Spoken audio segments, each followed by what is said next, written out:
जैन धर्म के लोग गरीब क्यों नहीं होते? क्या है इनकी अमीरी का सीक्रेट? भारत में जैन धर्म के बहुत कम लोग हैं। इनकी आबादी इतनी कम होने के बावजूद भी ये भारत की अर्थव्यवस्था में सबसे बड़ा योगदान देते हैं। ऐसा कैसे करते हैं और जैन समुदाय के लोग गरीब क्यों नहीं होते? आइए जानते हैं इस वीडियो में। जैन धर्म जितना पुराना है उस हिसाब से देखा जाए तो अभी तक इनकी आबादी ज़्यादा नहीं है। भारत में जैन समुदाय के लोगों की कुल आबादी लगभग 0.37% है, यानी 50 लाख के आसपास, जो कि अन्य समुदायों के मुकाबले बहुत ही कम है। भारत के सबसे अमीर जैन बिजनेसमैन लोगों की बात करें तो गौतम अडानी, दिलीप सांघवी, अश्विनी सूर्यकांत, दानी एंड फैमिली और मंगल प्रताप लोढ़ा जैसे भी कई नाम हैं जो इस लिस्ट में शुमार है। जैन धर्म के लोग भारत में शायद बहुत ही कम हैं, लेकिन जितने भी हैं लगभग सभी अपने आप में सक्षम होंगे, क्योंकि आप अगर ध्यान दें तो किसी भी जैन को आपने कभी गरीब नहीं देखा होगा। जैन समुदाय के लोग देश की अर्थव्यवस्था में बड़े भागीदार हैं, क्योंकि ये लोग अधिकतर उद्योग या व्यापार में लिप्त हैं, जिसके कारण सरकार को अच्छा खासा टैक्स मिलता है। इस समुदाय की आबादी भारत के महज 0.37% है, लेकिन ये समुदाय कुल सरकारी टैक्स का 25% बढ़ने वाला हिस्सेदार है। अगर आपको वीडियो अच्छा लगा है तो आप इस वीडियो को लाइक और चैनल को सब्सक्राइब जरूर करें। इसमें आपको 2 सेकंड लगेंगे, लेकिन ये हमारे चैनल को आगे बढ़ाने के लिए बहुत ही ज्यादा जरूरी है। अब आइए जानते हैं जैन धर्म क्या है। जैन धर्म, जिसे शरमण धर्म भी कहा जाता है, भारत की प्राचीनतम धर्म परंपराओं में से एक है। यह 24 तीर्थकारों की शिक्षाओं पर आधारित है, जिनमें भगवान महावीर 24वें और अंतिम तीर्थकार थे। जैन धर्म का सर्वोपरि सिद्धांत है अहिंसा, किसी भी जीव को नुकसान नहीं पहुंचाना है। जैन धर्म के कुछ प्रमुख संप्रदाय श्वेतांबर, दिगंबर और तेरापंथी है। श्वेतांबर जैन धर्म का सबसे बड़ा संप्रदाय है, दिगंबर जैन धर्म का दूसरा सबसे बड़ा संप्रदाय है और तेरापंथी जैन धर्म का एक छोटा लेकिन महत्वपूर्ण संप्रदाय है।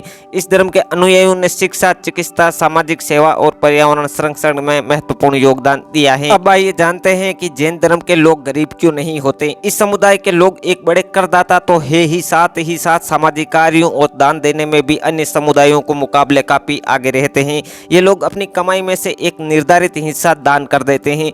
जैन समुदाय के लोग अपने समाज में, मंदिर में और अन्य जगहों पर भी पैसे खर्च करने में नहीं चूकते, लेकिन ये लोग बिना सोचे समझे पैसे को यूं ही नहीं लौटाते, बल्कि बहुत सोच समझ कर ही पैसे को सही समय पर सही जगह पर खर्चा करते हैं। दरअसल जैन समुदाय के लोग अपने समुदाय को बहुत सपोर्ट करते हैं। वे एक दूसरे की टांगे भी नहीं खींचते, बल्कि मदद करते हैं। इस समुदाय के लोग अधिकतर व्यापारिक गतिविधियों में लिप्त होते हैं, नौकरी पर नहीं, धंधे करने पर ध्यान लगाते हैं। आपने आम तौर पर देखा होगा कि जैन लोग ज़्यादातर धंधा करना पसंद करते हैं। कोई राशन की दुकान पर डालता है तो कोई खाने पीने की। भले ही धंधा छोटा क्यों ना हो, पर ये जॉब करने से अच्छा धंधा करना पसंद करते हैं। इसके अलावा ये अपनी मेहनत से उस धंधे को आगे बढ़ाते हैं। इनकी सबसे खास बात यह है कि ये लोग बेकार के कामों और बातों पर अपना समय नष्ट नहीं करते, अपने काम पर ज़्यादा फोकस करते हैं। जैन समुदाय के ज़्यादातर लोग शाकाहारी होते हैं, शांति में जीवन जीते हैं, जिसके कारण इनकी आयु अन्यों के मुकाबले ज्यादा होती हैं। इस समुदाय के लोगों के पास कितना ही पैसा क्यों ना हो, यह दिखावा नहीं करते, बल्कि उन पैसों से और अमीर बनने की कोशिश भी करते हैं। ये लोग अपने पैसों को शेयर मार्केट जैसी जगहों पर और LIC जैसी जगहों पर इन्वेस्ट करना जानते हैं। साथ ही धंधे से दूसरा धंधा बनाना भी जानते हैं। पैसों के हिसाब से जैन समुदाय के लोग बड़े माहिर होते हैं। इनके मैथमेटिक्स बड़ी तेज और सटीक होती हैं। ये लोग अपने काम से बहुत प्यार करते हैं और काम इनका जीवन है। इनका मानना होता है कि काम से इंसान की औकात बनती है और ये लोग बड़े ही ठंडे दिमाग के होते हैं। लड़ाई झगड़े से दूर रहते हैं, निरंतर आगे बढ़ते रहते हैं और उन्नति पर काम करते हैं। अपने धर्म के प्रति, समुदाय के प्रति और व्यापार के प्रति और समाज के प्रति ईमानदार होते हैं। कर्मवीर और दानवीर प्रवृत्ति के होते हैं। ये लोग पैसे कमाने में और पैसे बचाने में माहिर होते हैं। लोगों से नरमी और इज्जत से पेश आते हैं और गुस्से को पी जाते हैं।